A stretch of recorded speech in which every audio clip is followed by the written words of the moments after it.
Good evening, everyone. I guess we're starting the show.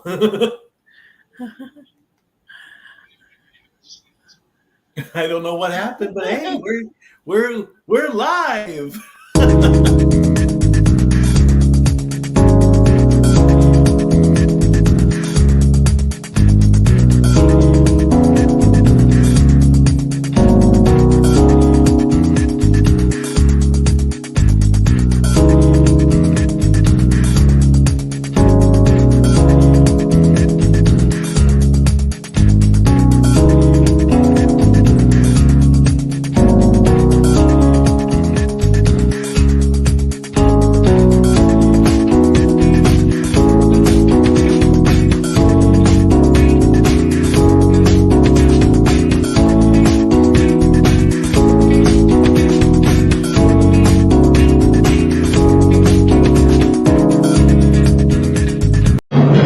Jeff Meacham Network, multiverse of media.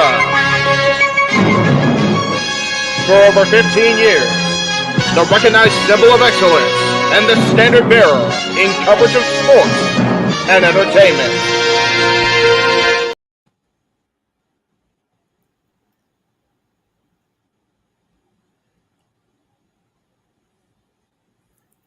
Function just for you.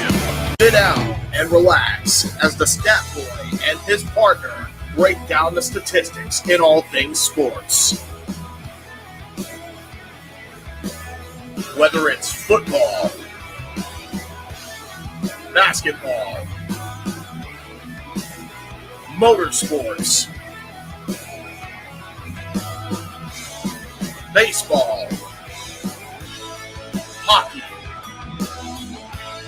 soccer, professional wrestling, mixed martial arts, boxing, and much, much more. All are welcome. The bar keeps here. Keep you up to date and in the know of everything going on in sports, while also having a pleasant conversation about it all. Your host and owner of the bar, Statboy Mike.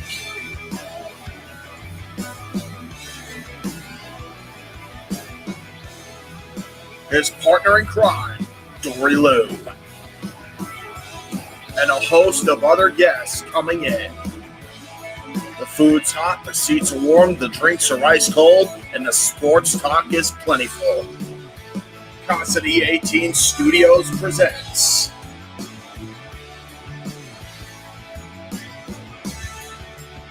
Statboy Sports Bar. Take a bar stool and enjoy the show. Hello, my internet fans. Welcome to episode 2, season 4 of Statboy Sports Bar featuring Dori Lou, also known as Stat Girl. A little technical issue, but that's okay. It happens. It's live. It is what it is, baby. How you doing, Stat Girl? Oh, I'm pretty good. We got lots of sports to cover. We've got lots of updates for you. What's happened in this past week and weekend and what's coming up. Indeed. Remember, if you're in the chat room, let us know you're there.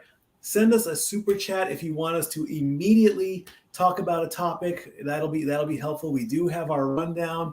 We talk about everything that has happened in the last week, starting from when we went off the air last Tuesday all the way up to yesterday.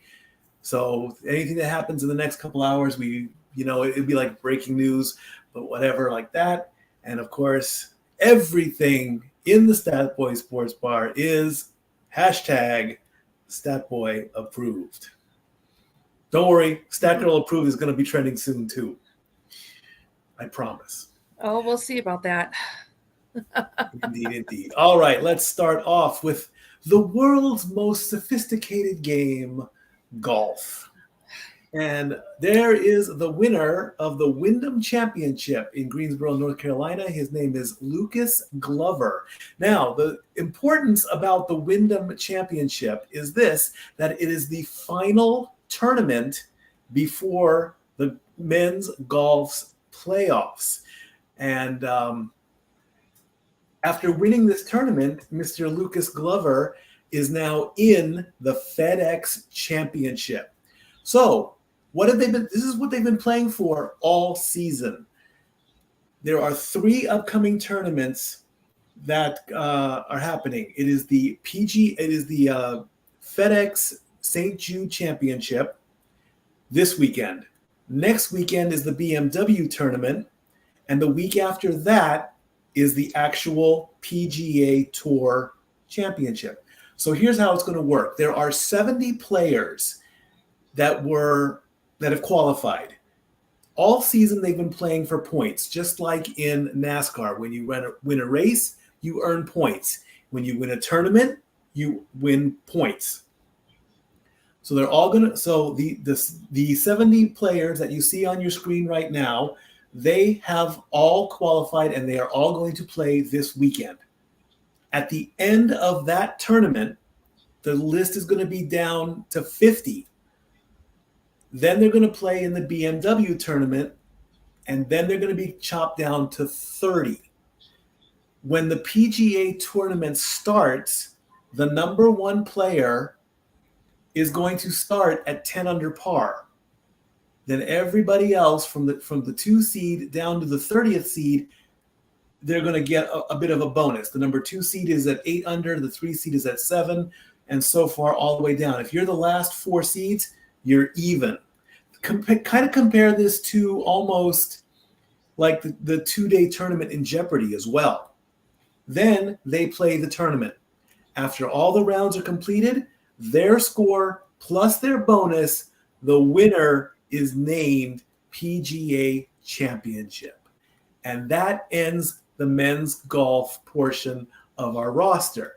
There is a couple more tournaments, and then they play for the Ryder Cup. We'll get into that in 3 weeks. A lot of these names, the first 10 names or the first 12 names, you should recognize because they have been the top 10 players over the few weeks. But I've noticed this as well. Those top 10 rankings are overall. There are more golf associations than just the PGA. There's LIV Golf, which I really don't know about. But the top 10 that we've been doing on a weekly basis is overall in everything. So coming into next season, when the 2023-2024 season starts, the rankings will probably be just for the PGA Tour. So congratulations to Mr. Lucas Glover on getting your way in. And now Dori Lou will tell us what the women did this last weekend. Oh, yeah. We actually got the women to play too. So let me see here. I'm still working the new system, so give me just a second. I think I found it. All right. So for the women, I just lost it. Sorry. The ladies played in the Freed Trust Golf Women's Scottish Open, which was won by Miss Celine Boutier from France. She won the Evian Championship the week before. This is her 5th LPGA title and her first time winning back-to-back tournaments. The last time a female player won a tournament after winning a major tournament was back in 2016. So it's been a few years. It was time. The top 10 for the ladies are their rankings for their version of the FedEx Cup, and it's called the Race. The Race to the CME Globe. Yep, Race to the CME Globe. The ladies earn points for each tournament they win, and then they will. Oh man, I'm a mess with the computer today. I'm sorry. Race to the CME Globe. They earn points for each tournament they win, and they will continue to play until their championship tournament in November. Up here, we've got our top 10 ladies overall. I don't know if there's been a few people who did not play in the last tournament, but their rankings have not changed. Celine Boutier, of course, was the winner. Number 2, I'm terrible at this. The Runying Yin of China. Then number 3 was Jin Young Ko of Korea. She did not play in the Scottish Open. She played in the Evian Championship, if I remember correctly. Mm-hmm. Okay, number 4 is Ayaka Furu of Japan. She tied for 47th place in the Scottish Open. Number 5, you have from Korea, Hayu Ju Kim, took 2nd place in the Scottish Open. Allison Corpez of the USA, she missed the cut, but she's still number 6 overall. Lilia Vu, also from the USA, she tied for 35th in the Scottish Open, but she's still number 7 overall. Brooke M. Henderson of Canada did not play. Her last one was the Evian Championship, and she remains in 8th place. Ashley Buhai of New Zealand, she missed the cut in the Scottish Open, but is still 9th place. And then, Nelly Korda of the USA did not play. Her last one was also the Evian Championship, our number 10 overall. And that is what's happening in golf. Congratulations. I mean, wow, Celine Boutier, she's got a little bit of momentum going into our next tournament coming up. I did not get that information. I do apologize for that. To win back-to-back, that's an accomplishment in itself. All right, moving on next to tennis. The men had played in the Generali Open in Kitzbühel, Austria, and the winner was Sebastian Baez of Argentine.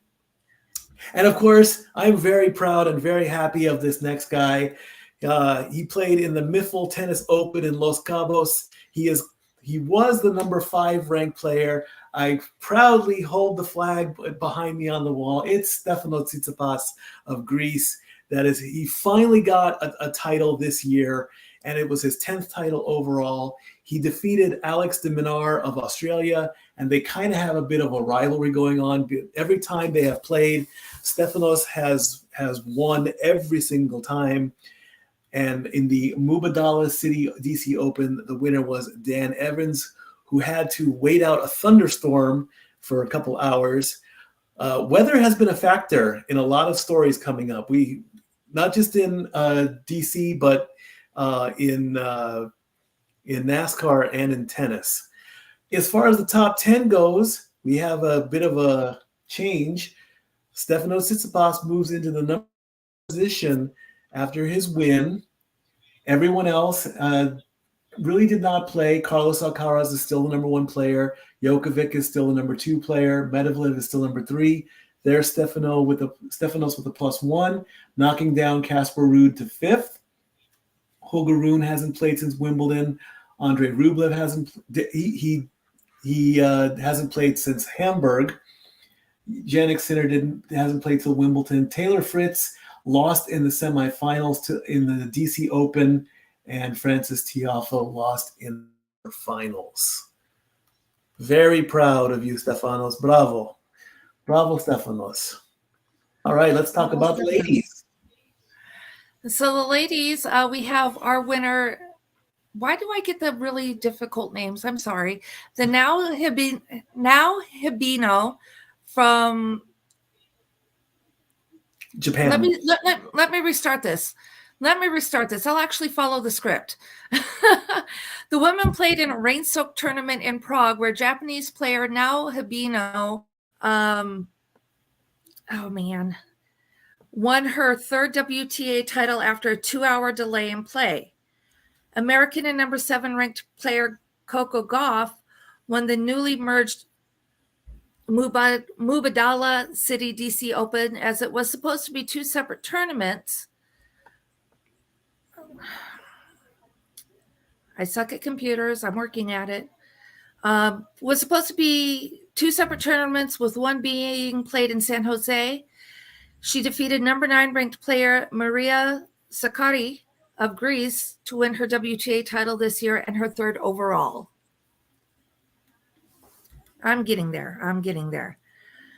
And your top 10 ladies for tennis. Iga Swiatek is still number 1 in Poland. Her last play was the Open. Ariana Sabalenka from Belarus has not played since Wimbledon. Jessica Pegula from the U.S. has moved up 1 position to number 3. However, she did lose in the semifinals at the DC Open. Elena Rybakina of Kazakhstan dropped to number 4. She has not played since Wimbledon. Ons Jabeur has not played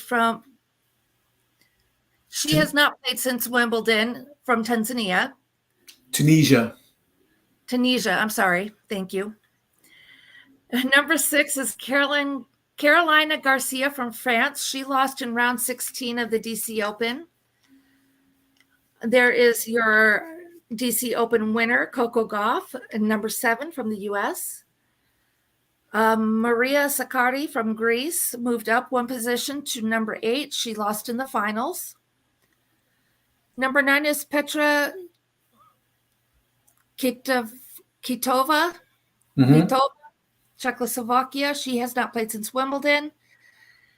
And Markita Vondrasova, also from Czech, correct? Yep. She has not played since Wimbledon either. But they have a lot of plays to come, a lot of tournaments coming up. I think we said their finals are in November.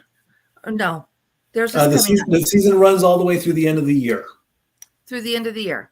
Yes, they are on a January to December basis. It would have been great to have both Stefanos and Maria, 2 Greeks in 2 different tournaments. Hey, why not?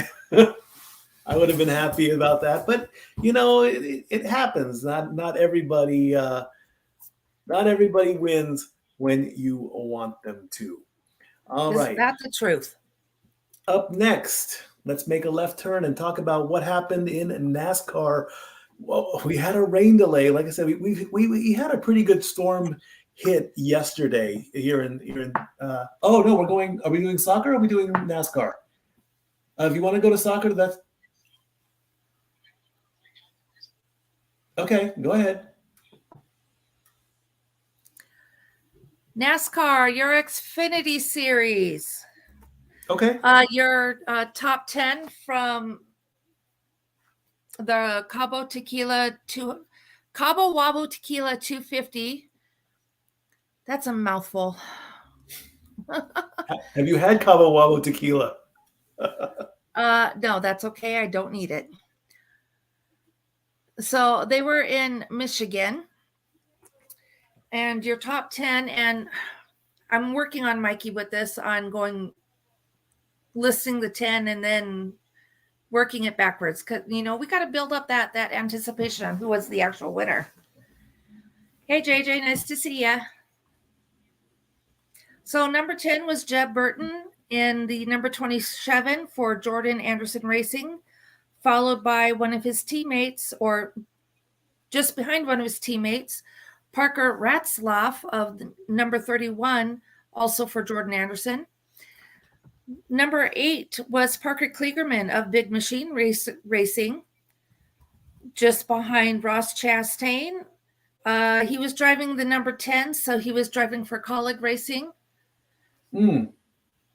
Yeah, well, you got to remember when you do this, Ross Chastain actually drives for 3 different teams. He's a part-time driver in Xfinity Series for Colleague and DGM Racing, depending on which car he's driving. He drives Trackhouse Racing for the Cup Series. Okay. Let's see, so following ahead of him was in 6th place, Riley Herbst. He drives the number 98. Oh, Mikey, I got to work on your graphics. I need to start proofreading you again. So Riley Herbst is actually Rick Ware Racing when he's driving for Xfinity. Wow, I really got to work on this. Go ahead, keep going. 5th place was Sam Mayer for Junior Motorsports. And number 4 was Ty Gibbs for Joe Gibbs Racing. Your third place finisher was Brandon Jones for Junior Motorsports. Just behind his other teammate, Josh Berry for Junior Motorsports. Josh Berry is a part-time driver on those also. And number 1 for Xfinity race was John Hunter Nemechek for Joe Gibbs Racing. And I believe I'm sorry? I believe so.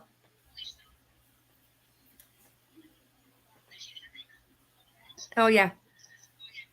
So it was asked if John Hunter Nemechek is part of Ryan Nemechek's family. I believe so, but I'd have to go back and look it up. Okay. And do we have the Cup Series? All right, no problem. Well, while we wait for that to load, there was no Craftsman truck race this weekend, but there is one coming up. I believe this coming weekend we will have Craftsman Truck Series.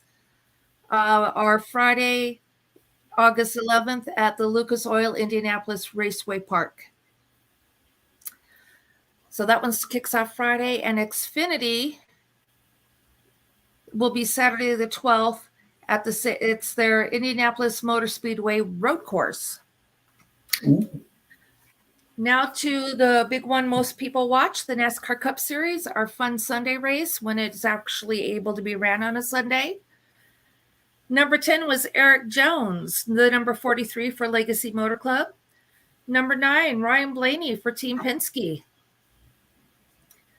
Number 8 was Kevin Harvick for Stewart Haas Racing.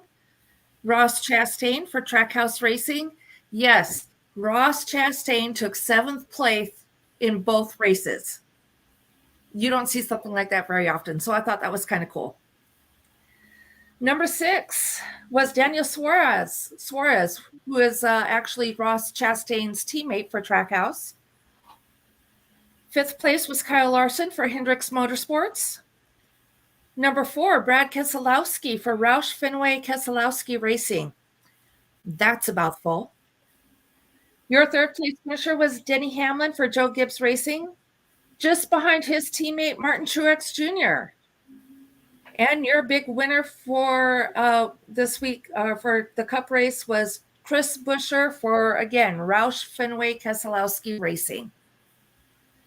Now, I wanted to make a note here because I don't think Mikey's got it in his information.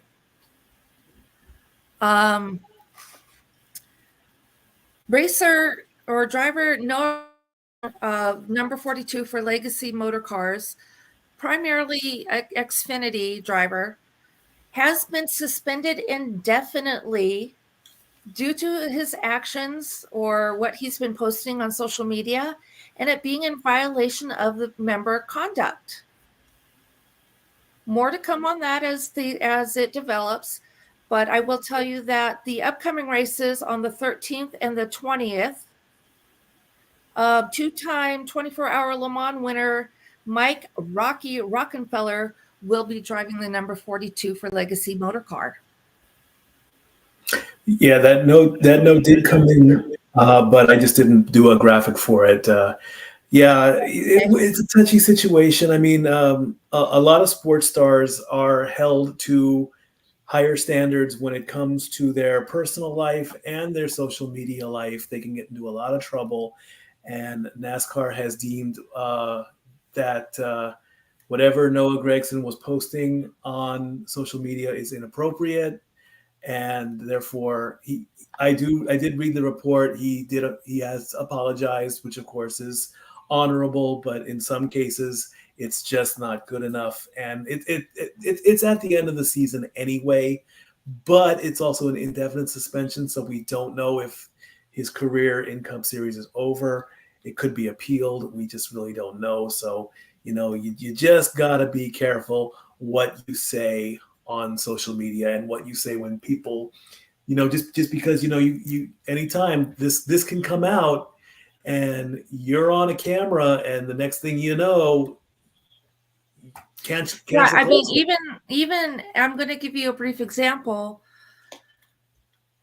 Well, we both work for well-known employers. So does at least one of our producers, some well-known employers. So we have to be careful some of the things we say in post, because if it gets back to our employers, if it's inappropriate or even loosely directed towards our employers, they're no longer our employers. That's right. Indeed. I actually had, when I was way before I met this wonderful crew, working for a government agency in Southern California, somebody was so upset with work, they made a joke about bombing the place. Yeah, it was a government facility. Well, yeah, SWAT ended up at her house. She ended up losing her job. And it was just a frustration. She wasn't serious about it, but that post cost her her livelihood. Amazing. Absolutely amazing. But on better news, there's a lot of positives out there too, and lots of feel-good stories and cute kittens playing games and dogs doing amazing things, and just you get wonderful recipes to find out what's going on in people's lives. There's still a lot of positive out there, so keep that in mind. Babies laughing is number one. I like that. That's one of my favorite things at work, getting those baby smiles. Babies to laugh. All right. Up next, we have World Cup. The news dropped a couple days ago that the NASCAR Xfinity races are going to be shown on the CW network starting in 2025. This is from NASCAR itself. They have a credit there. The CW network will become the exclusive home to the NASCAR Xfinity Series beginning in 2025 and extending through the 2031 racing season. The CW will broadcast 33 live NASCAR Xfinity Series racings annually, along with practice and qualifying events each weekend. Starting in 2025, for the first time in history, every NASCAR Xfinity Series race will be available on free over-the-air broadcast television, with additional content available through the CW's digital platforms. We briefly did talk about this, that a lot of your standard channels have evolved into other networks and streaming sites. Example, CBS streams to Paramount, NBC streams to Peacock, ABC, Disney Plus. Fox has its own entity. The CW, I remember as KTLA Channel 5. And so you can say they evolved. They are now the CW. Hey, Pop, I saw you there. Thanks for watching, Pop. When it comes to NASCAR, though, I really can't remember what station initially had auto racing. I kind of remember, I think NBC had the Indy cars. I want to say Fox had NASCAR, the Cup Series, prior to this announcement. I think they still will, but of course, this is Xfinity. This is just the second part of NASCAR, you know. So yeah, good job for them to branch out and everything. Yeah, now we can watch Xfinity crashes too. I'm sorry, races. Yeah, because how many people go to a NASCAR race to see a race? They want to see twisted metal. That's why we love hockey. We love to watch hockey for the fights, right? And we want to see a bench clearing brawl in baseball as well. All right. Okay. Next, World Cup soccer. The women are playing. Now, these matches here were the remaining 6 matches that took place in the group stage. In Group F, France defeated Panama 6-3, and Jamaica tied Brazil. And that tie was good enough to get Jamaica into the knockout stage. Yes, Zach, we're getting to that. You're a little bit ahead of the stream. Group G was Sweden and Argentina. That was a bit of an upset because if you remember last week, I said the Argentines, the Brazilians, and the Italians all play soccer before they start to crawl. Sweden knocked out Argentina. South Africa upset Italy, and they advanced. Group H, Morocco defeated Colombia 1-0 and took out the Colombians, another strong team. At that point, South Korea and Germany, one had to win. It didn't matter. They were playing a friendly. So the 8 matchups there on the screen. Switzerland took on Spain, Netherlands took on South Africa, Japan took on Norway, Sweden matched up with the United States, Australia took on Denmark, France took on Morocco, England took on Nigeria, Colombia took on Jamaica. Over the past 5 days, the first round of the playoffs or the knockout stage is in. Here come the results. Take a look at this. And unfortunately, we do have some sad, sad news. Spain easily beat Switzerland 5-1. They advanced. The Netherlands took out South Africa 2-0. Hey, correction, Mikey. Hmm? Spain did not take out Sweden. They took out the Swiss. Switzerland, excuse me. I apologize. Netherlands, they defeated South Africa 2-0. Japan, the number 1 strong powerhouse, easily beat Norway 3-1. Sweden and the United States. It says 0-0 with the 5-4. That means the match went into penalty kicks. And we'll show the graphic in just a quick second. Sweden ended up winning 5-4 in penalty kicks. Australia, the host country, defeated Denmark 2-0. France beat Morocco 4-0. England and Nigeria went to a 0-0 or a 0-0 draw. They had to go to penalty kicks, and it ended up being 4-2. And Colombia ended up knocking out Jamaica 1-0. Now, what happened with Team USA? Here's what happened. In the penalty shots. There we go. The match went to penalty kicks. It went all the way after each team got 5. It was tied 4-4. The U.S. came up to kick, hit the post. Sweden came up with their player Lena.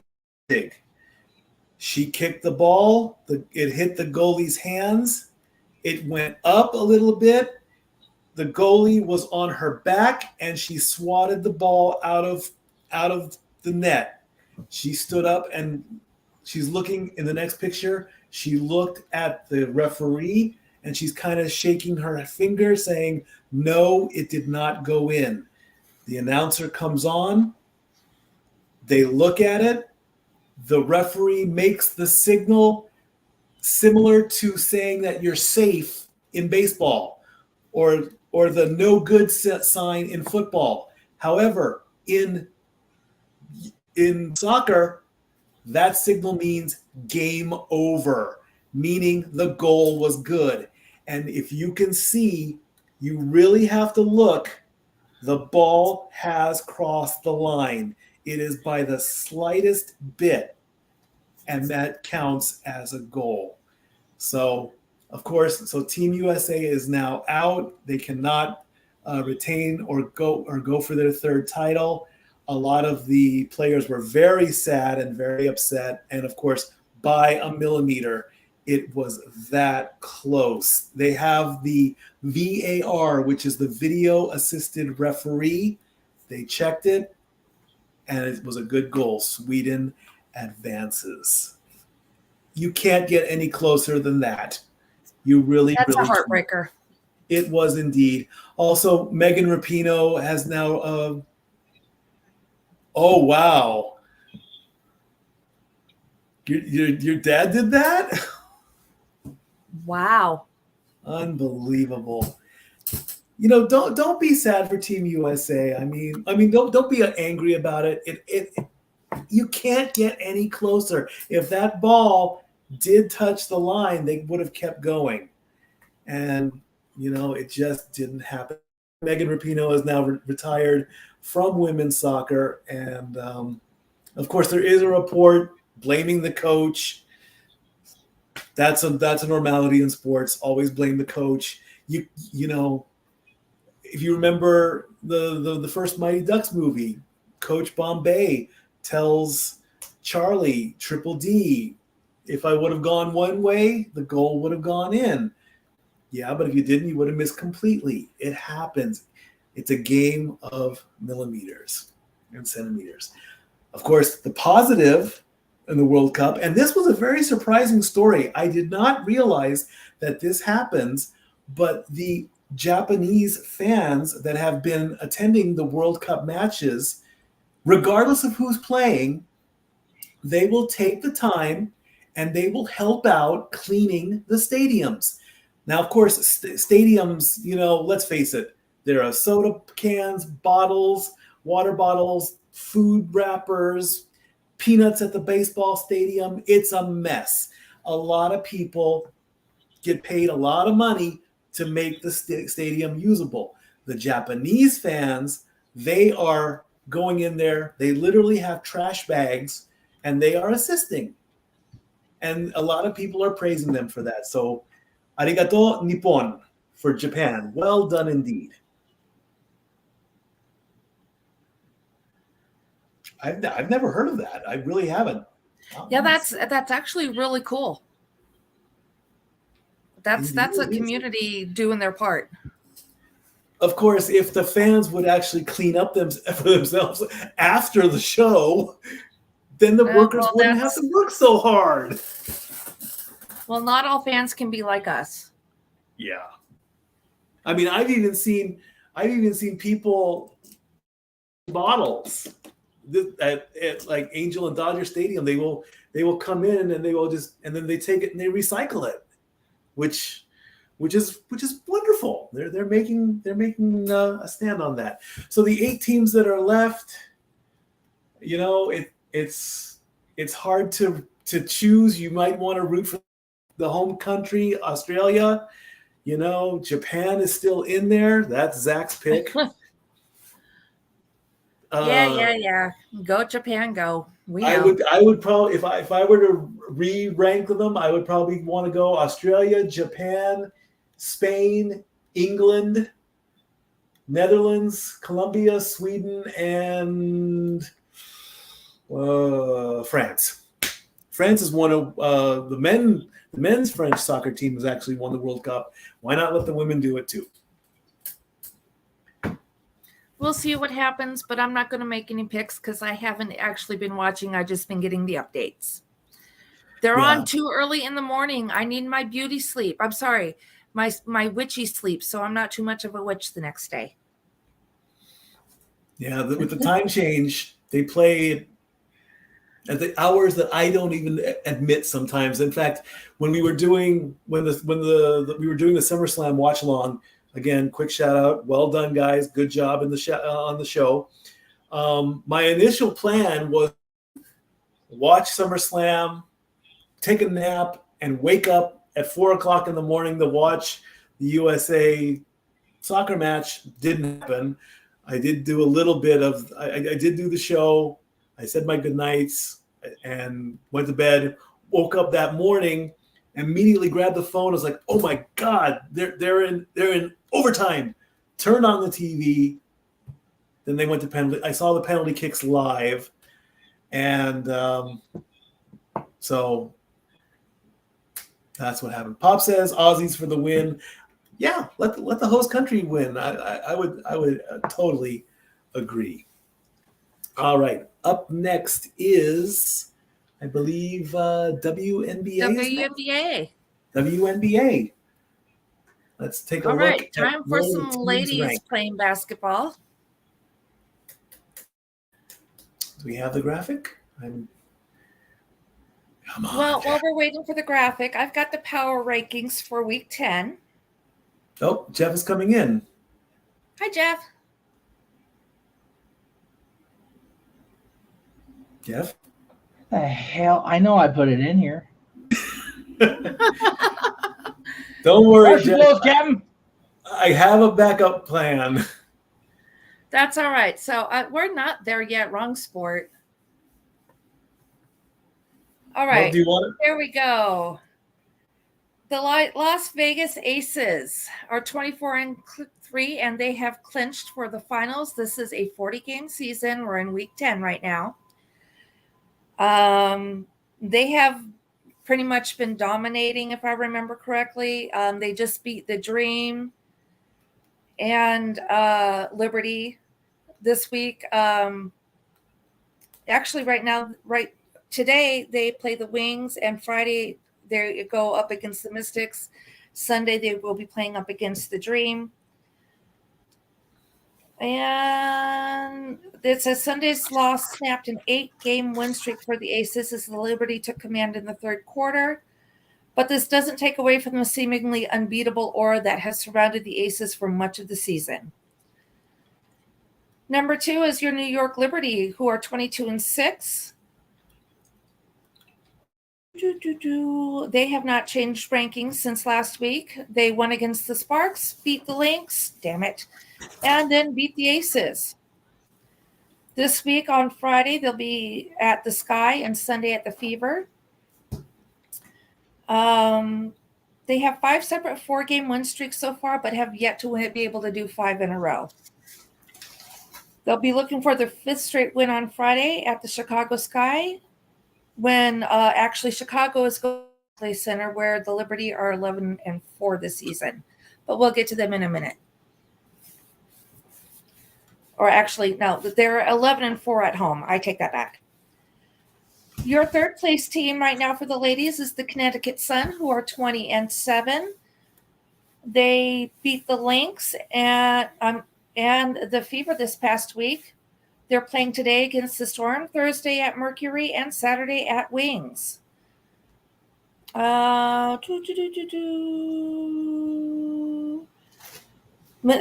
win over the Minnesota Lynx on Tuesday marked their first 2020 10-game in league history. Your 4th place team is the Dallas Wings, who are 15-13. No change again. Last week, they beat the Storm, lost against the Sky twice. This week, they're going up against, today they're playing the Aces, and Saturday they will face off against the Sun. Number 5 is the Atlanta Dream, who are 15-13. They are averaging 86.3 points per game. That is how they are determined for their placing. If you see on the graphic there, as you see on the graphic there, the Atlanta Dream are also 15-13. However, the Atlanta Dream last week, they lost to the Aces, lost to the Mercury, and then beat the Fever. This week on Thursday, they played the Storm, Saturday, the Sparks, and Sunday, the Aces. The Chicago Sky. Well, that's weird. Oh, this is, that's because I'm reading the power rankings. I got it. So your power rankings, Chicago Sky last week were number 8 in the power rankings, and they're number 6 this week, although they're a little bit down further yet on the overall rankings, as they are only 12-15. Last week they beat the Wings twice, and this week today they're playing against the Minnesota Lynx, Friday at the Liberty, and Sunday at the Mystics. Your number 7th place power ranking team is the Minnesota Lynx. They dropped one from number 6. My Lynx are not doing so hot. They're only 13-15. They lost on Sunday, and then they also lost against the Liberty. They're playing right now against the Sky. They play Thursday at the Fever, Friday at the Storm, and Sunday again at the Storm. They've got a lot happening this week, so hopefully they can pull things together. They had 3 straight wins to get to 500, and then suffered losses to 2 top teams in the East, both the Sun and the Liberty. Both games were a 10-point difference. We'll see if we can get those numbers back. Number 8 in your power rankings is the Washington Mystics, who are only 13-14, just above the Minnesota Lynx in the overall. They dropped from 7th place to 8th place in the power rankings. They beat the Sparks and then lost against the Sparks last week. Tonight, they're playing against the Mercury, Friday at the Aces, and Sunday at the Sky.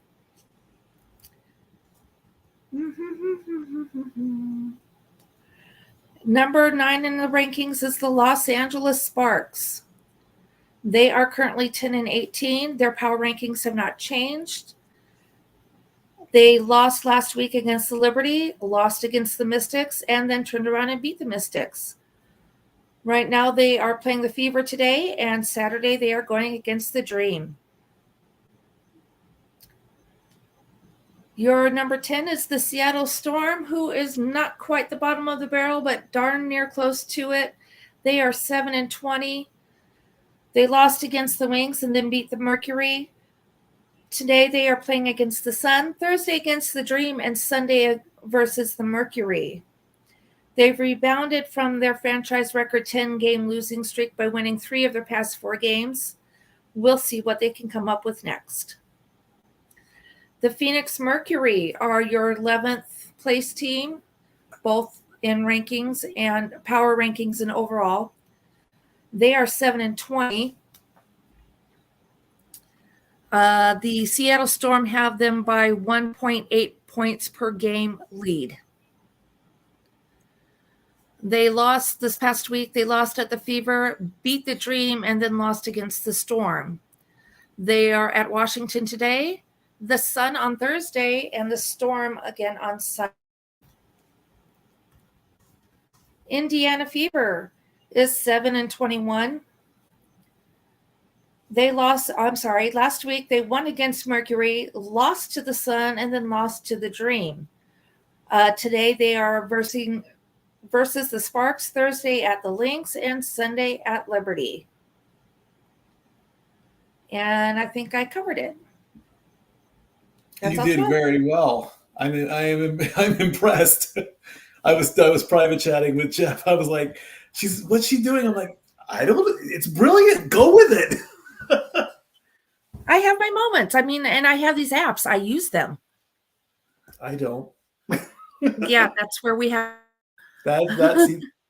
She works with me. I work with her. It's beautiful. It's absolutely beautiful. We make it work somehow. Yeah, the Las Vegas Aces, boy. I mean, they could be the strong contenders for the WNBA title, which I think should be coming up soon, maybe about 3 weeks or so. All right, America's pastime, baseball, coming up. Let's take a look at our power rankings. And the Atlanta Braves are still the number 1 team 3 weeks in a row. They have reached the 70-win mark. But right on their heels are the Baltimore Orioles. That's a new number. That's a new high spot for them. Tampa Bay, of course, has been the dominant team the majority of the season. That is now the lowest they have. They have hit number 3. They're at 68 and 46. Baltimore's at 70 and 42. Texas at 67 and 46. The Dodgers at 65 and 46. Houston at 64 and 49. Toronto at 4 and 50. San Francisco at 62 and 51. Philadelphia 61 and 51. Milwaukee 61 and 53. Seattle at 60 and 52. Dori's Minnesota Twins at 60 and 54. I believe they're still number 1 in their division. Yes, we are. Cincinnati is 60 and 55. Boston is 58 and 54. The Cubs and the Yankees are tied. That's a good rivalry right there, too, Chicago and New York. It's not always about New York and Los Angeles. It's also Chicago and New York. 58 and 55. Chicago has the higher runs at 576. Miami at 58 and 56. Arizona at 57 and 56. Angels have been in a bit of a slump. They did so well, and now they've just gone. They've started to drop again. San Diego 55 and 58. Cleveland at 54 and 59. The Mets and the Pirates are tied at 51 and 61. The Nationals and the Tigers are tied at 49 and 63. The Cardinals at 49 and 64. The White Sox at 46 and 68. The Rockies at 44 and 68. The Royals at 36-78, and the lowly Oakland, soon to be Las Vegas Athletics at 32-81. An interesting story came up out of iconic Wrigley Field.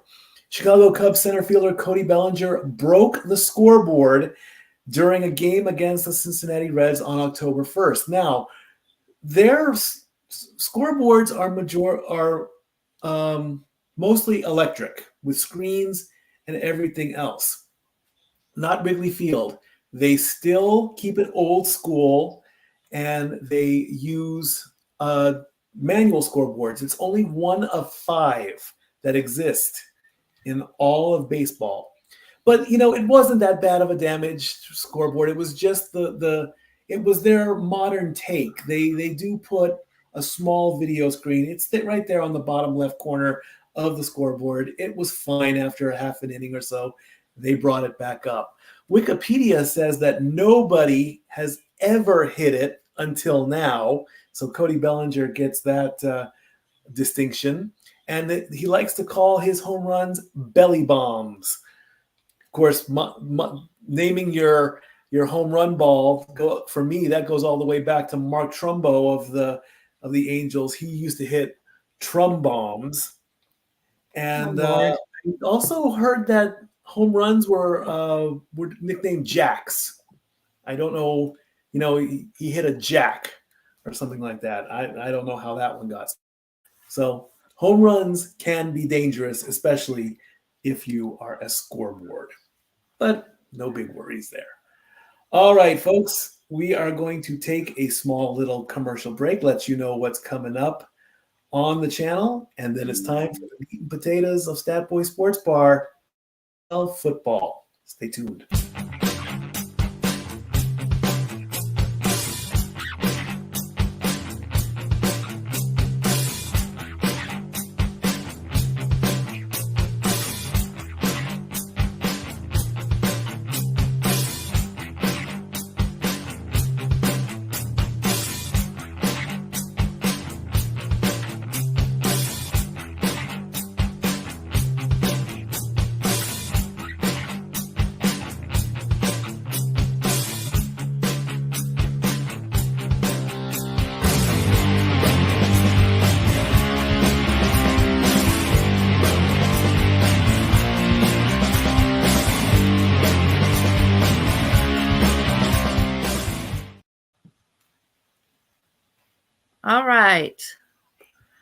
All right, we are back, and we are here to talk about football.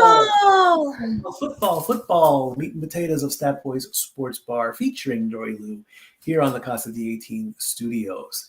So, what took place preseason week 1? What happens in preseason week 1? The Hall of Fame. The Hall of Fame game and the Hall of Fame enshrinement ceremony, not induction, enshrinement, because each player that gets enshrined into the Hall of Fame gets a nice bronze bust of themselves. So let's take a look at this year's class in no particular order. Don Coryell, who was the head coach of the Cardinals and the Chargers from 1973 to 1986. He was the coach of the Cardinals from 73 to 77.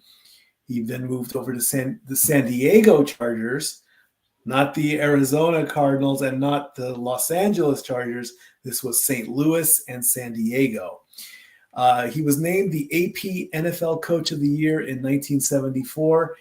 He led his team to the NFC East Championship in 1974 and 1975, and he got an AFC Western Championship from 79 to 81. He was inducted posthumously.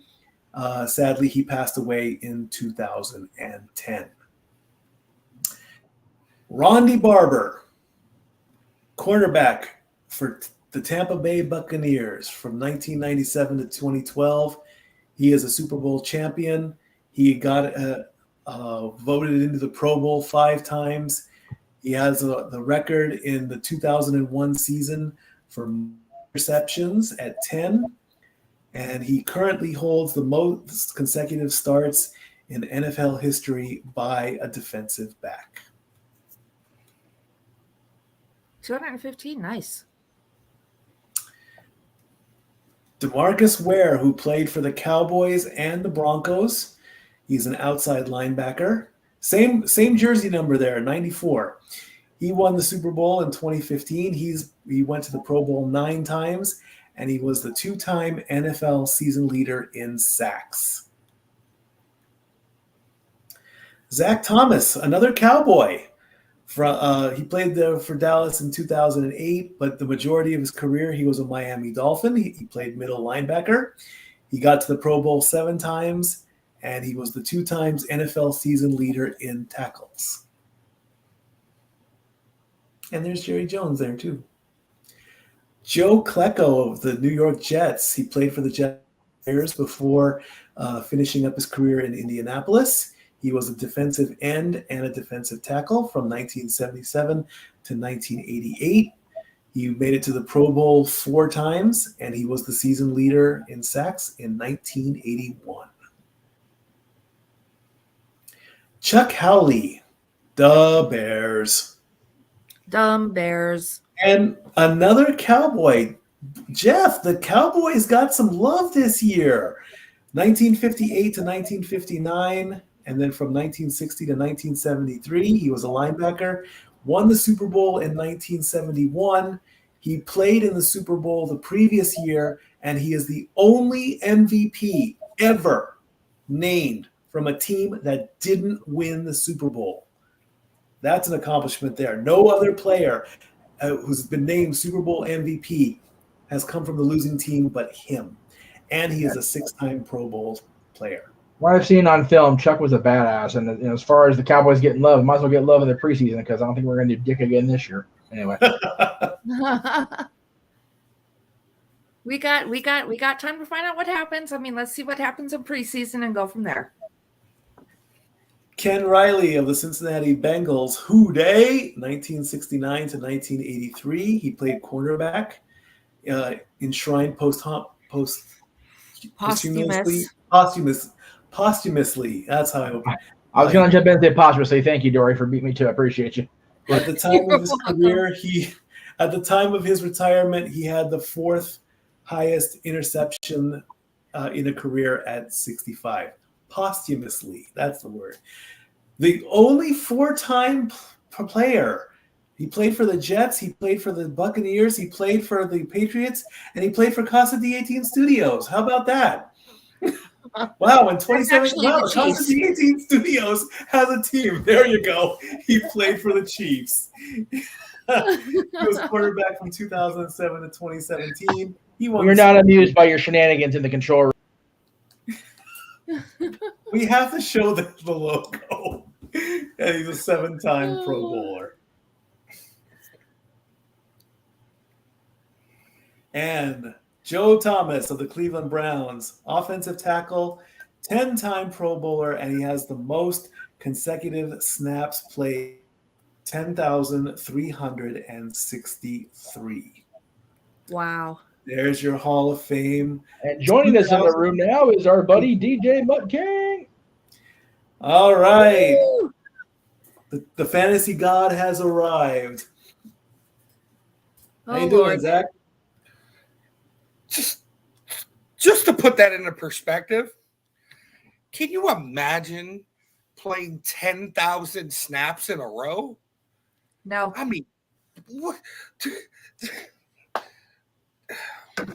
That's an accomplishment, sir. Kudos to you.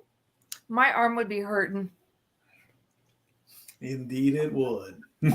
We do have a topic. I didn't get a graphic on this. This topic comes from Raymond, and it does involve the Dallas Cowboys. So, Jeff, go ahead and pop on in. You're going to want to probably rant on this one. Raymond threw out a article that Jerry Jones is saying the team will do better this season because they are better this season. Is that an honest declaration? Is that him trying to boost up his team? What is he referring to? Staying healthy for the year? It's just Well, overall. that would be a plus. Right? I will quickly bring up the Dallas Cowboys owner Jerry Jones assures his team will be better this year in a warning to the NFC East. This is from Fan Nation, SportsIllustrated.com. The Dallas Cowboys have high expectations once again in 2023, and one of their top priorities is taking back the NFC East crown. And team owner Jerry Jones is feeling pretty good about their chances. Quote, "We're going to be on our game, and we will be improved over last year. Dallas has a very talented roster and should be competing for the division deep into the season. It won't be easy, though, as 3 of 4 teams in the division made the playoffs last year, and the 4th one wasn't far off. As strong as the Cowboys roster is, the Eagles, the Giants, and the Commanders won't go down without a fight. Jones is nothing if not confident, though, and he wore that confidence with pride. The colorful Cowboys owner issued a warning to the rest of the NFC East, insinuating that Dallas is coming for the division crown. Quote, "I will say that Philadelphia, and if you will, the Giants and Washington team need to be on their game because we are. And we will be improved over last year. I don't want to dismiss how accomplished Philadelphia is, the year they had last year, and where they're starting this year. I don't want to dismiss that. And the Giants definitely have a chance to be better. And Washington could be really energized. Just us. We are better." And Trump has already thrown in his thoughts into this. Okay, so let me see what Jerry said before I put what I've.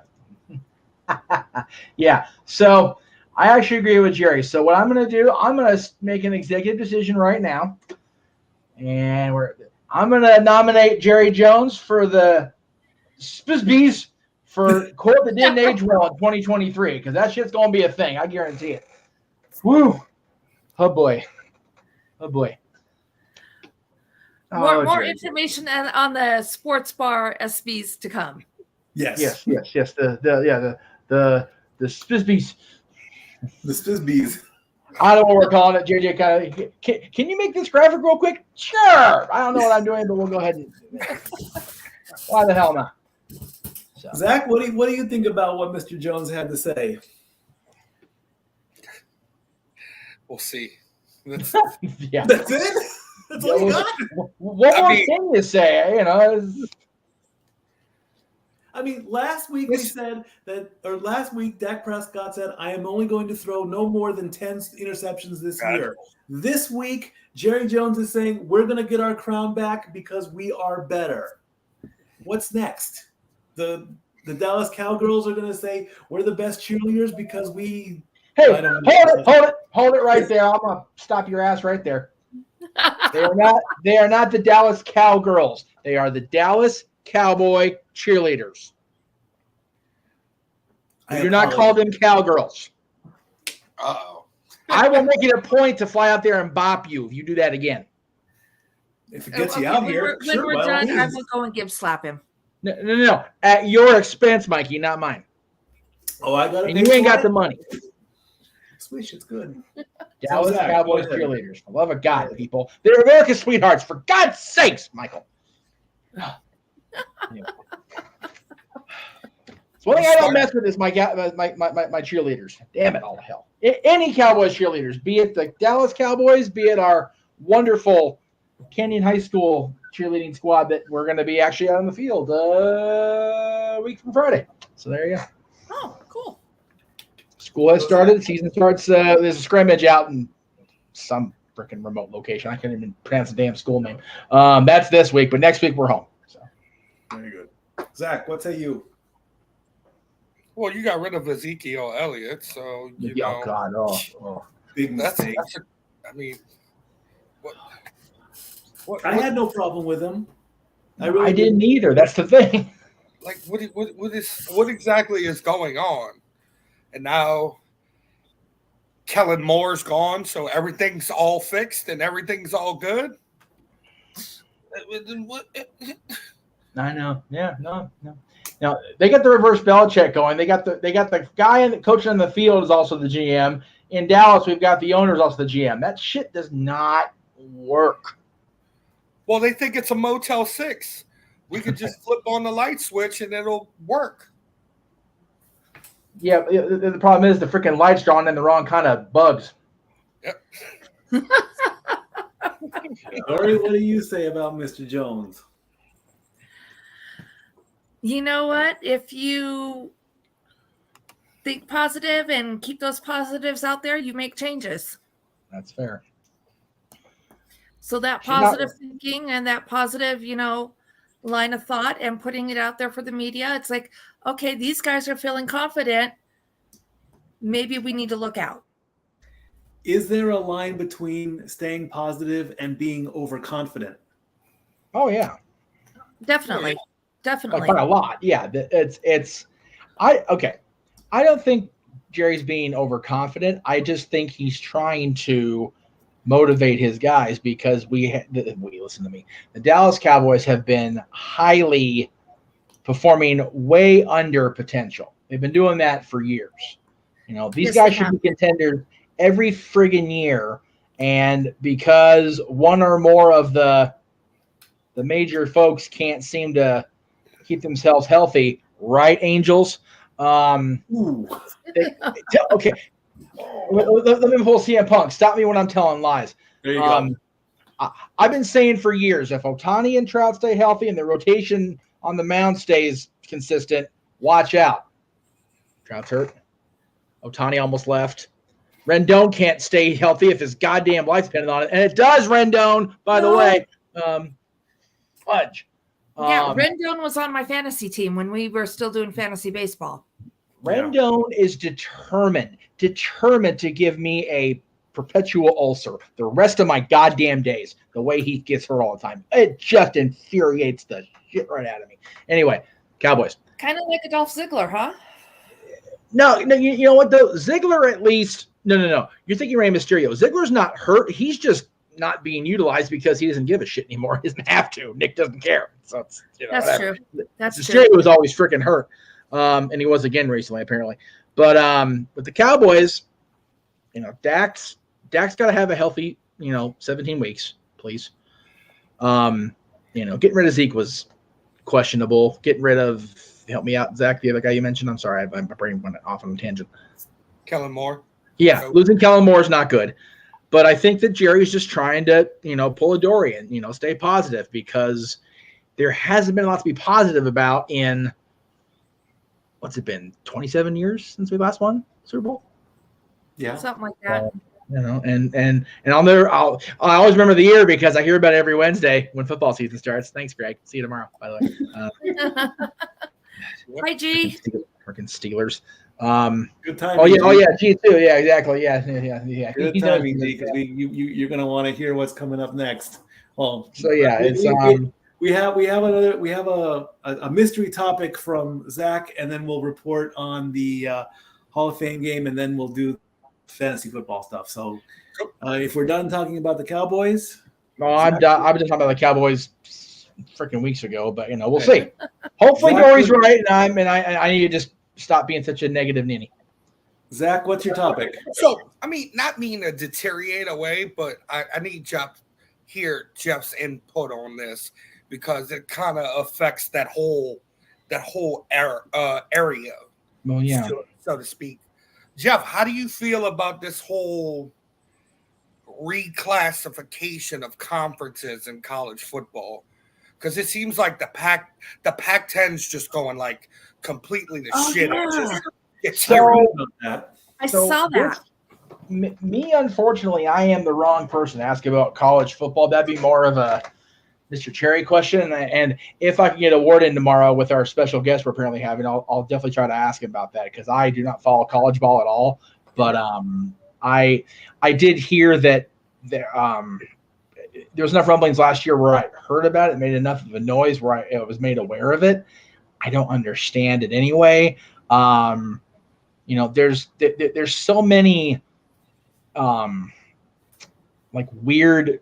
I always feel like it's a weird state laws version We were talking about that the other day on Greg's show. It's like there's so many weird rules and everything that each conference has in its own way, and nobody sticks to the same thing. It's the way college football is, for lack of a better term, run, organized, is very, very confusing to a casual fan like me. So I don't know how it'll affect, the pros, but I don't think it will in any way. But yeah, as long as SC can stay out of the cheaters box, as long as Notre Dame can win and make Greg happy, and as long as the Ohio State plays the Ohio State ball, I'm fine. And as long as that team up north doesn't win a freaking game, I'm happy. Well, sorry anybody that's a Big M fan, but they can kiss my big ass. Well, one game is already in the books. It is a preseason. It's the game that followed the Hall of Fame enshrinement ceremony. It was the Browns taking on the Jets. The Browns ended up winning 21-16. Quarterback Kellen Mond went 13 of 19 for 92 yards with an average of 4.8 yards per reception. That stat is going to be part of all the stats we report on because it will lead into fantasy football. He had 1 touchdown, 1 interception, and 1 sack. Another quarterback came into play, Dorian Thompson Robinson, who went 8 of 11, 82 yards, 7.5 average, 1 touchdown, 1 interception, 0 sacks. On the quarterback side for the Jets, they used 3. Of course, remember, this is all practice. They are all fighting for that top spot.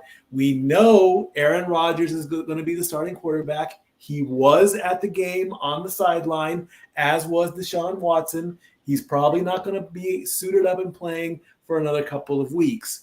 Zach Wilson went 3 of 5 for 65 yards, averaging 13 yards per throw. Only got sacked once. The Jets didn't score any touchdowns at all. By quarterback anyway. The run game did come in. That's how they scored. And all the other stats are there. Well, no, they can't see Rodgers up. If Grandpa gets too overheated, he'll have a stroke.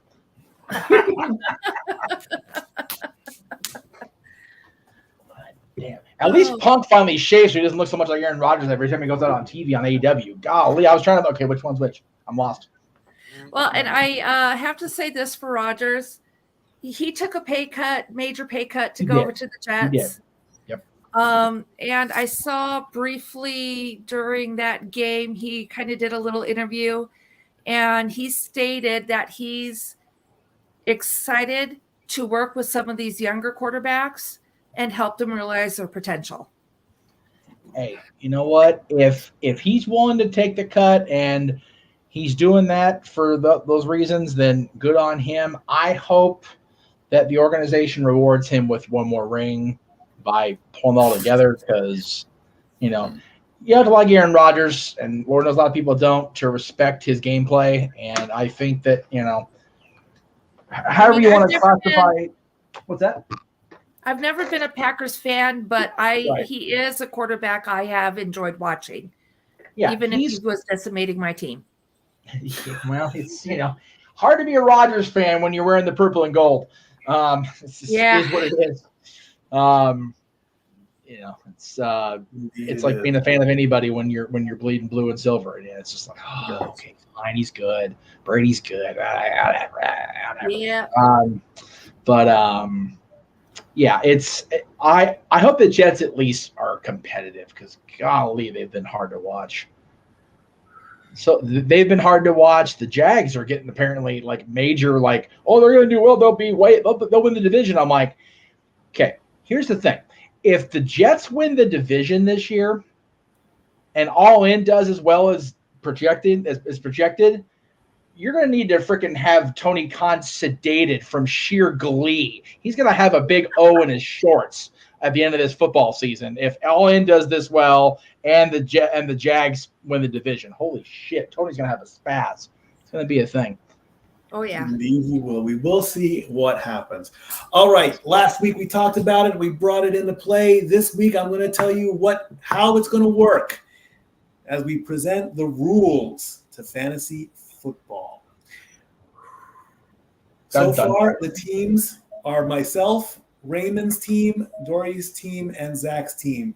So we'll go. I have all the one follow along, if you will. In this league, performance equals points. Score the most points in a season and become overall champion. Your team roster consists of 3 quarterbacks, 3 running backs, and 3 wide receivers and kickers. You'll pick your defensive line and your special teams by whichever team you want. There are 32 available. And your final player, I'm calling him the man. I'm borrowing him from Becky Lynch. He is a player that can play any position from any team, and he will help your team score points based on his position. So your points will fall into one of 2 categories. It's either going to go head-to-head or it's going to go individual. That's where the points will fall. So how will your quarterback score points? They will score head-to-head points based on the average number of yards per completion. So the stat that came up in the Hall of Fame game, that number is the number of points you get in a head-to-head matchup. Individual points will be based on the total number of yards and the number of completions. So if Patrick Mahomes is on your team and he throws for 250 yards and he goes 30 of 50, we take the number 250, we divide it by 10, which is 25. We add the number of completions, which is 30. That scores you 55 individual points. If the quarterback rushes or runs, those numbers get added in as well. Now, the person that catches the ball, the wide receiver, they will score head-to-head points based on the average number of yards per reception.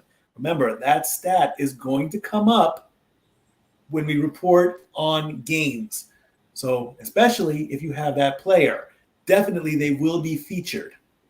Wide receivers will score individual points based on their total number of receptions, or total number of reception yards plus number of receptions. So if your wide receiver has 100 yards, divide that by 4, that's 25.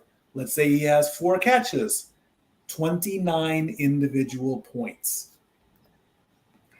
Your running backs will score head-to-head points based on the number of yards they run, the average number. That number pops up. Running backs will score individual points based on their total number of rushing yards plus the number of times they carry. So if they run for 60 yards, 60 divided by 4 is 15. If they only run 4 times, 15 plus 4 is 19. 19 individual points. Your kickers will score head-to-head points and individual points based on the yardage of successful field goal attempts. Head-to-head points divided by 10 for that. Individual points by the yardage divided by 4. If they miss the field goal, it's worth nothing. So Greg Zerlin, who played in the Hall of Fame game, he had 3 successful field goals. And he kicked for well over 165 yards. So that would probably be about 16.5 points, and 165 divided by 4, about 40 points individual. Now, the man, based on the position, that's how he scores. If he's a quarterback, you get quarterback points. If he's a wide receiver, wide receiver. Running back, kicker, and kicker. Any other position, he goes into the defense or he goes on the special teams, and it gets factored in. If your man is a linebacker or a tight end or a cornerback, and he sacks the quarterback, that's going to get factored in. Your defense and special teams will score points that do not fall in any other categories. So every time your defense sacks somebody, 1 head-to-head point. The number of yards that team loses is your individual points. So if Joe Burrow plays and he gets sacked 9 times, that's 9 fantasy points for your head-to-head. If he loses 63 yards, 63 individual points. When the ball gets kicked off, whoever catches it, if he runs it into a touchdown, 6 fantasy head-to-head points. Only for the touchdown and the yardage as well. Punt returns and kickoff returns, not right now. Maybe later in the season, but for now, it's only going to worry about touchdowns. Same thing with fumbles and interceptions. If they lead to a touchdown, you get the 6 fantasy points. Same thing with the yardage. And finally, safeties, the rarest of rare plays. If your defense forces a safety, you only get 2 head-to-head points. Nothing for the individual stuff. So at the end of the week, your players are grouped. Quarterbacks, wide receivers, running backs, and kickers. Then they get ranked. So let's say you have all these players on your team. Let's say you have Dak Prescott, Patrick Mahomes, Kirk Cousins, Justin Jefferson, Devontae Adams, Stephon Diggs, Nick Chubb, Saquon Barkley, Josh Jacobs, Justin Tucker, Greg Joseph, and Greg Zerlin. Why you would pick Chicago as your defense, I have no idea. And just for hits and giggles, you got Aaron Rodgers because he is the man. That is your fantasy team. And they come up and they play. And during each individual game, I'll be rattling off all the stats normally. But the points won't come in. The points will come in later. So you gotta pay attention a little bit. So that's all of their stats.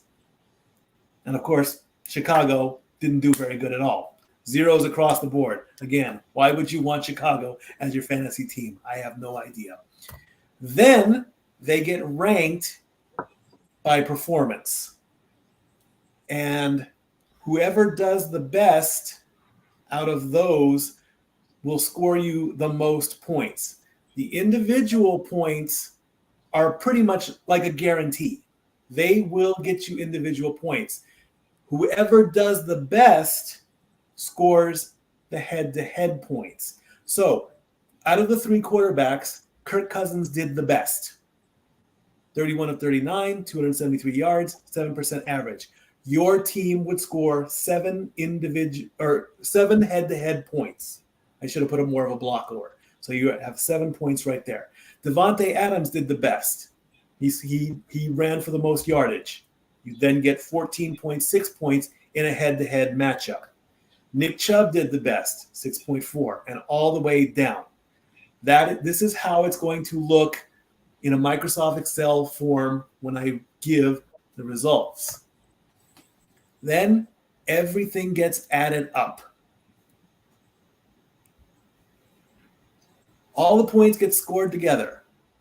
Everything. In one game, that fantasy team would earn 345.85 points, just like we did in our NHL fantasy hockey, where points would be scoring and whatnot. Your head-to-head numbers will get rounded up or down based on the decimal point. Then all the teams will be compared. With the head-to-head stuff going up against another team, then all the points get put together, and whoever does the best in that week gets a win. Winning is just a stat, like we did in hockey. Head-to-head points, same thing. You get bragging rights to say, my team beat your team. Then all the points get put together, and we start ranking. We'll see which team does the best. Now, injuries happen. We've proven this in the preseason. So here's how it's going to work. If a player is declared to be injured as determined by the NFL or even ESPN, they say he is out. They must be replaced by a player on the same NFL team as the team they are playing for. Compare this to your quarterback is out, you get the replacement, you get the backup quarterback. This replacement will only be allowed to remain on the fantasy team for as long as the injured player out. So if Dak Prescott sprains his thumb and he's out for 2 weeks, you get the backup quarterback for 2. I'm going to bop you for the bad juju. Just saying. Sorry, it happens. If a player does not play due to a team being on their bye, you may have a replacement at that. And since it's not very distinct, it can be anybody. Replacement fantasy players must not be on any existing fantasy teams. So, for example, if my team is playing and I want Kirk Cousins, but Kirk Cousins is on Dori's team, I ain't getting Kirk Cousins. It's that simple. He's got to be. Yeah, see, there you go. And if a fantasy owner fails to make a replacement, they will play the week a man down. So that will also count on me to keep things updated as best as possible. If you're a man down, you're a man down. Trades. Players that are drafted onto the team must stay on the team for at least 3 weeks before they can be traded away. Fantasy owners may trade injured players and replace them on a permanent basis if they wish. Trade windows will be open between weeks 4 and 5. So we'll play for week 3. We'll play to week 4. After week 4, I'm going to say, hey, trades are open. Make your trades. Then weeks 8 and 9, weeks 12 and 13. And our deadline is at week 16. That'll be the last opportunity before the playoffs to make trades. After that, you're stuck with them. Rule changes. This is the first season and first attempt of doing fantasy football, and I did this in hockey. Evolving can take place. But I, as league director, I'm not just going to change the rules because I don't like a rule or because I'm losing or one person is dominant. I'm open to suggestions. All you got to do is just message me, say, hey, let's try this. If I agree to it, fine, we'll do it. If I don't understand it, I come to the owners. We have a little group meeting online through text, and we all decide as a group if the rule will stay in place. And that is pretty much it. That's how we're going to attempt to do this. I hope it's going to be a lot of fun. We're doing all this just for fun. I mean, boy, Zach, you look very enthusiastic on that. He was just sitting there like, Oh, yeah. Oh, yeah. Next year, 20 games, and each team is going to have 2 byes. Oh, come on. We just started 18, and then we haven't confirmed it yet. We don't know what's going to happen. We don't know about that one yet. So the rules are in play. Questions, thoughts, concerns? Zach, you're the fantasy god, so do you have any questions? No. When's the draft? That's the major question. Next week. If everyone is available, we'll do it next week. If everyone is ready and wants to get in, again, if you still want to get in, let me know. Put a comment, message me, and we'll see where it goes. And we need Jeff in, man. What's that?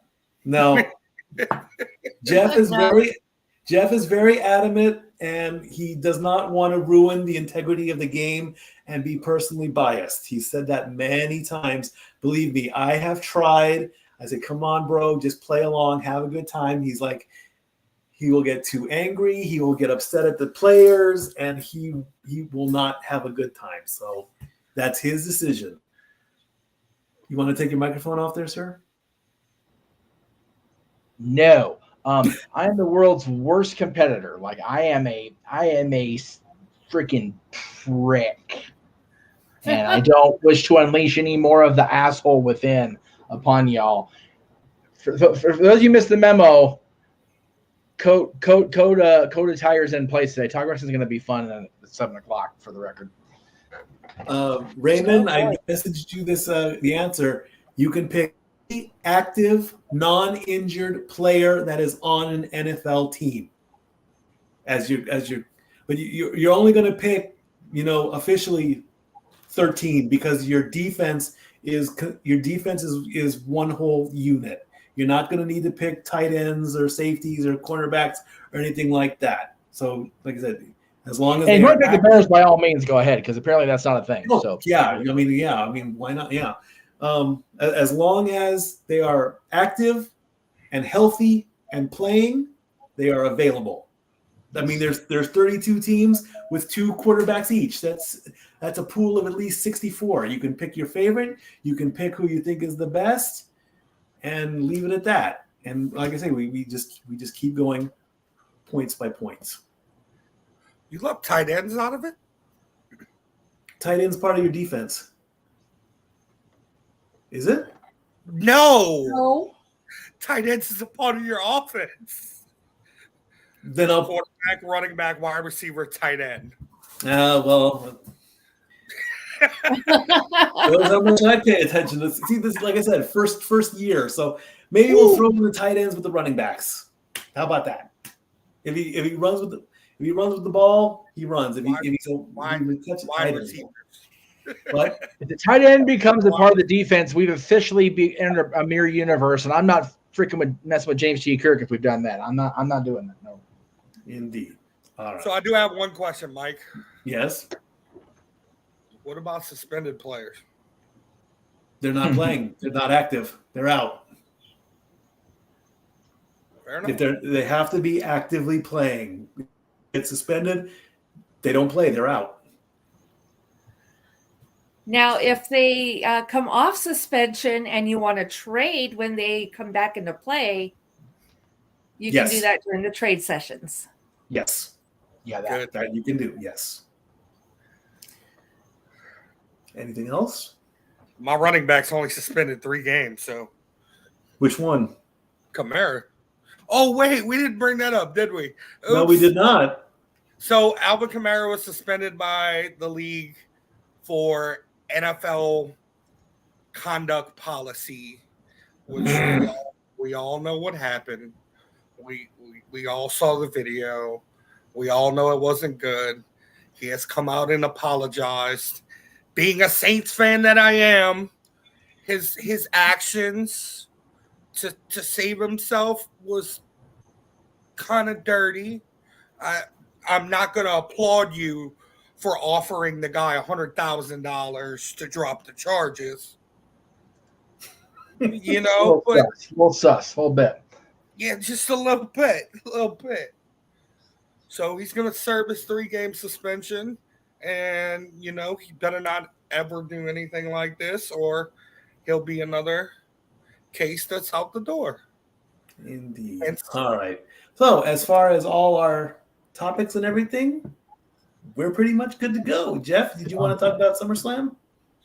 I did. Go ahead. I want to thank everybody, first of all, for tuning in to the watch along given night. Very heavy traffic all throughout the night, not just for me and for the multiverse of media, but for WWE as a whole. They put out a press release either Sunday or yesterday. Oh, wow. WWE, the SummerSlam was emanated from Ford Field, became the most watched and highest grossing SummerSlam in company history. The premium live event set new records for viewership, gate, sponsorship, and merchandise, where the real money's made. With 59,000. There you go. With 59,194 in attendance in the Motor City, SummerSlam generated a record gate of $8.5 million, the largest gate for any non-WrestleMania event ever. That's like ever, WWE ever. It was the most watched SummerSlam in company history and among the top 3 audiences in the history of WWE on Peacock. SummerSlam generated the most sponsorship revenue for any non-WrestleMania event ever, with $7 million, up 23% versus 2022. Slim Jim, C4, and Rocket Mortgage were among the sponsors for the premium event. In partnership with special event retail partner Fanatics, merchandise sales were up 60% versus the 2021 set record, marking the best performance in company history for any premium event outside of WrestleMania. On location packages set a new SummerSlam record, up 47% from last year.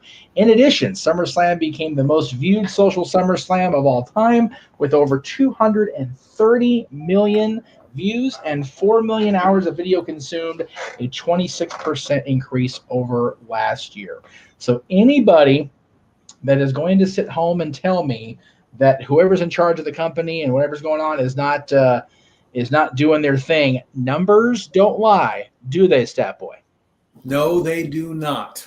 So congratulations to WWE. And again, thank you to the audience within the multiverse of media for tuning in on Saturday for our 8-hour endurance test between SummerSlam Open Mic Night. But this week's going to be a little shorter stream, but no less of an endurance test for some of you out there. And we'll get to that during the shills.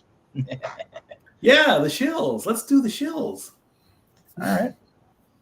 So let's go up to the top because I had the social media pages for, first of all, Big G, who was not in attendance on screen, but he was in the chat room earlier.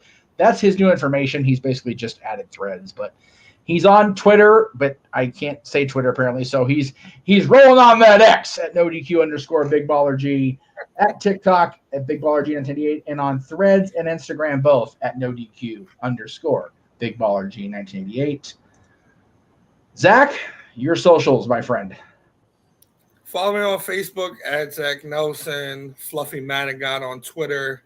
My Instagram is different, but Jeff, I will get that to you. I actually do have that. I haven't had a chance to update that. That's 100% my bad. I will fix. All good. Follow me on the socials at everywhere. I mean, you can follow me on Twitter if you want to. I'm really just going to use it as a promotional platform at this point. I'm not going to do anything else on there unless I absolutely have to. Like wishing Frank Kazarian happy birthday the other day, which I still did that. But on YouTube at Jeff Meacham, or Jeff Meacham Network YouTube is pretty simple. Facebook, Jeff Meacham Network, and Instagram and Threads at _Jeff Meacham.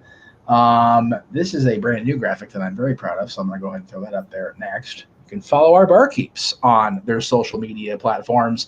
I'm working on Instagram, that's not the right one because fucking technology.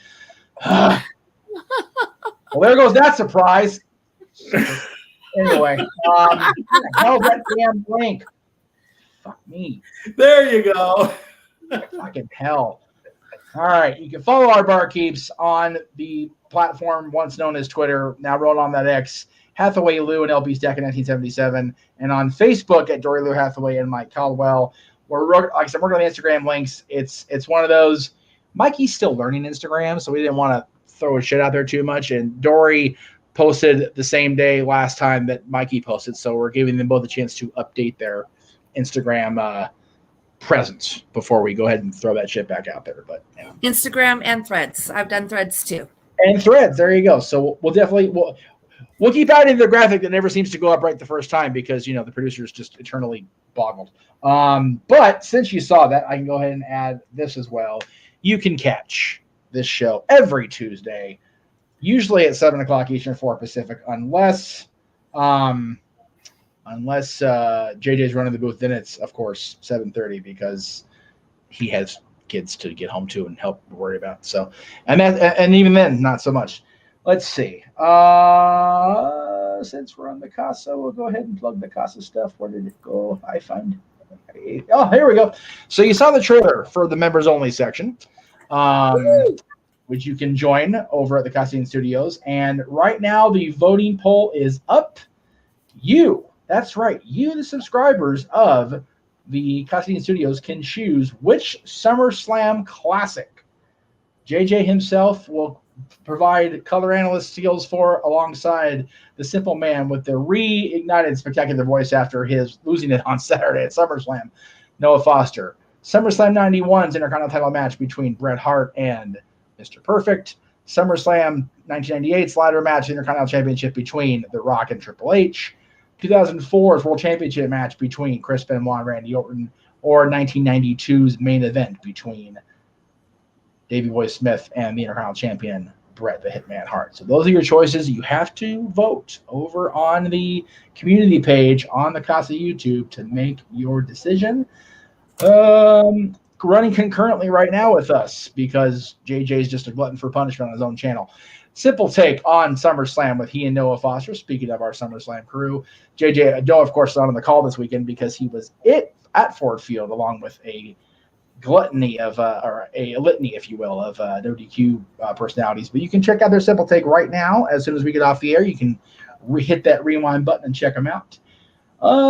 Tomorrow, the Greg Cherry Show celebrates its 30th anniversary with myself and Greg and special guest interviewee Sean Ross Sapp from Fightful.com will be joining Greg on the show tomorrow. I'll be there as well. So check us out at 7 o'clock Eastern, 4 Pacific. And I think I brought the shirt home. I don't know if I did, but tomorrow is the anniversary of not only Chris Jericho's WWF debut, but a certain return to form in WCW, brother, and we'll get to him momentarily. Let's see what else the hell's going on this week. Throwback Thursday is always a thing. So check out the Casa D-18 Studios on Thursday throughout the afternoon, pretty much at noon Pacific, and from then on, JJ is running the classic content from NoDQ.com, the Casa itself, the Jeff Meacham Network, a Simple Man brand, the J. Hayward Studios, and all the things he can get his hands on. So check that out on Thursday. As you saw, Saturday, open mic. Oh, wait, Friday. Sorry, I forgot about Friday.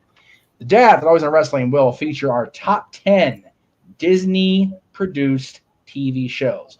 No, this does not mean only the Disney Channel. I'm talking Mickey Mouse Club. I'm talking Wonderful World of Disney. I'm talking all the things. So top 10 Disney TV shows coming up at 5 p.m., special time for dads, not 3 p.m. Pacific or Disneyland time, 5 p.m. because, again, we've got kids and we got shit to do in the afternoons on Fridays. So, and then Saturday, much to Mansfield's chagrin, open mic night this week, since the Hulkster's birthday is the day before, will be a special tribute to the then 70-year-old Hollywood, the immortal, the icon, whatever, Hulk Hogan. Yes, we will have actual open mic night discussion topics, including Sonya Deville's untimely ACL injury, which sucks so bad. I'm so mad for Sonya. I'm so upset for her.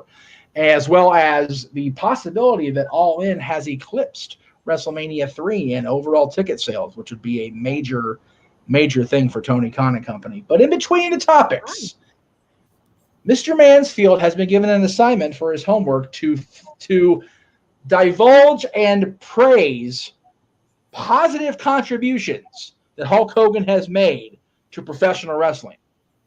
Awesome. And he knows why. So, and you all know why if you read his article on NoDQ.com, because he's a buffoon. So there's that. Yes, he is, but we love the buffoon most of the time. We love a little buffoon. That's right. So Thursday, I will not be on camera at all. Mikey, you might appreciate this, being a former cast member. And if I'm not supposed to divulge this, then, oh, well, doesn't matter. I'm going to do it anyway. I will be at the Main Street Opera House, home of the Disneyland story, because we are going to be having a special screening for just us cast folk of season 2 finale of the modern version of the Wonder Years. So we'll be checking that out coming up on Thursday. So that's why you won't see me on camera Thursday, unless it's on a classic clip from the Throwback Thursday. So, and then, of course, coming up in a little over an hour, over across the multiverse, including NoDQ.com, Talk Wrestling with yours truly, 10:05 Eastern. And as I said, the code gear is on, so it's going to be a long night. So, Indeed. Back to you, kids. All right. So, Statboy short shout out for this week. I touched on it last week. I'll continue it because we have a local East Tennessean in the Big Brother house. His name is Red because of his big, long red beard. Week 1 in the Big Brother house is about to end, coming up tomorrow and Thursday on CBS. Basically, if you haven't seen the show, I'll give you a quick recap. They brought in 17 players, one being the mother of a current house guest who had played Survivor 4 different times and lost. And they have all these twists and turns. Normally, what they're supposed to do is they come into the house, they introduce everybody, and they start forming alliances. And they're supposed to play a game where the winner of that game is known as the head of household. The head of household is supposed to nominate 2 people for eviction. They play a veto game where a player can be removed from the block. And if that happens, somebody else goes on the block. And then the next day they vote somebody out. Well, because of these new twists and everything, the first game that was played, 4 people got nominated. Then it was supposed to be a head of household competition, but it ended up being a nomination competition. Then they played the head of household competition, where the head of household removed 2 of the 4. And when they come back tomorrow, they will have a vetoes game where one of the remaining 2 can be removed. And currently, red is safe. So, right, I maybe jumped the gun a little bit there saying he survived. There's always the possibility where he could be put up for eviction, but that does not seem likely. So I'm giving him a little bit of a heads up, and he's probably going to survive week 1. This could be a continuing thing in the lineup, time permitting.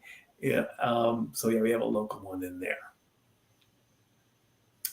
Keep up the good work, Red. All of Tennessee is rooting for you. And we always end our show with a positive weekly delight from Stat Girl Dori Lou. Take it away, Dori Lou. Just trying to keep those positives going out there. I find a lot of them on Facebook or just various other websites that I browse through. But this one I came up off of Facebook. If you fail, never give up, because FAIL means first attempt in learning. End is not the end. In fact, end means effort never dies. And if you get a no as an answer, remember NO means next opportunity. I found that actually Albert Einstein said he has never failed. He found 99 ways that it didn't work before he found the one that worked. I think it was Einstein who said that. And that's very true. As long it's a perspective. Keep those positive perspectives to help you keep going. I have also learned that frequently, if the worst thing they're going to tell me is no, what's the worst?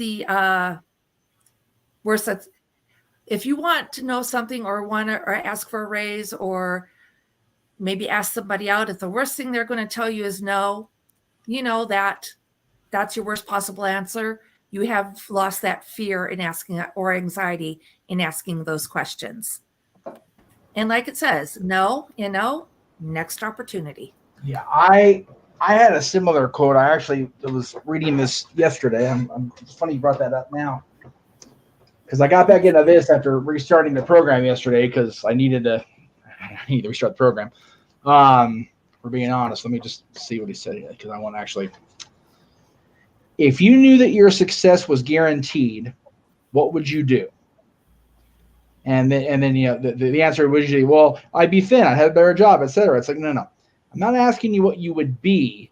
I'm asking what you would do. If you knew for a fact that what you were trying to do, even if it means you have to work hard, but if you knew beyond a shadow of a doubt you were not going to fail, what would you do? That's a great way to live your life, and that's why he looks the way he does and is in the shape he's in, and I don't. There you go. So that's where we're at, and that's where I'm going to get back to. I'm determined to get back to where I was in my physical well-being when my other niece through Teresa was born, because I never felt better in my life at that point. So, hello, ding dong. I completely understand that. And actually, I need you to send me that title or tell me that title and author, because it might be something worth me reading. Well, it's DDP's book, Diamond Dallas Page. It's Positively Unstoppable: The Art of Owning It. And again, I can't recommend that enough. So, Dallas, it's almost like cliche to say it, because I've met him, or at least interacted with him several times, but he saved my life. He really did. And I don't say that lightly. I don't emotional. Geez. For a lot of reasons actually right now, but yeah, it's thinking positive and clearing that stinking thinking out of your brain is just so so crucial and so key to survival, that it's you almost just it's a struggle to stay positive. I'm not gonna bullshit Yes, it anybody, is. but Yes, it is. it's also it also takes so much more effort to generate, direct. It takes more energy to direct hate and project negativity than it does to just try to, if not positive, at least neutral. Like, God, at least be Switzerland, because positivity an extreme too, but just don't purposely be negative. I'm trying to say, because Right. it doesn't do you any good, and it certainly doesn't do anybody else any good. And when you hate somebody, you're only poisoning yourself, because if they've done something enough where you hate them, that means they really don't care about you. Yep. They're being honest. So anyway, One of the things I found that helped me, and I think I've said this previously, so for anybody who is hearing it for the first time, and I did do therapy for a while, yep. This was something that was encouraged. Oh, yeah. Your bathroom mirror, I happen to have a bedroom mirror as well right now. If there's a female around, borrow a lip liner or an eyeliner, just get their permission first. Yep. Please get permission. Write a positive message to yourself on that mirror. Even if it's one of my favorites that helped me a lot, I am worth it. Or I am worthwhile. I mean something to somebody. Just a little brief positive message for yourself to see whenever you look in that mirror, just as that positive reminder to help you get going or help you keep going. And then, you know what? Change it when you need to. That's it. Indeed. I love it. Thank you all for coming into the Sports Bar this week. We'll see you again next week. The draft is coming, along with everything else in golf, tennis, NASCAR, baseball, basketball, hockey, and of course, the meat and potatoes, football. Until next week, for the boss man, for the fantasy god, for the stat girl, and myself, I love you all. Stat girl and stat boy out.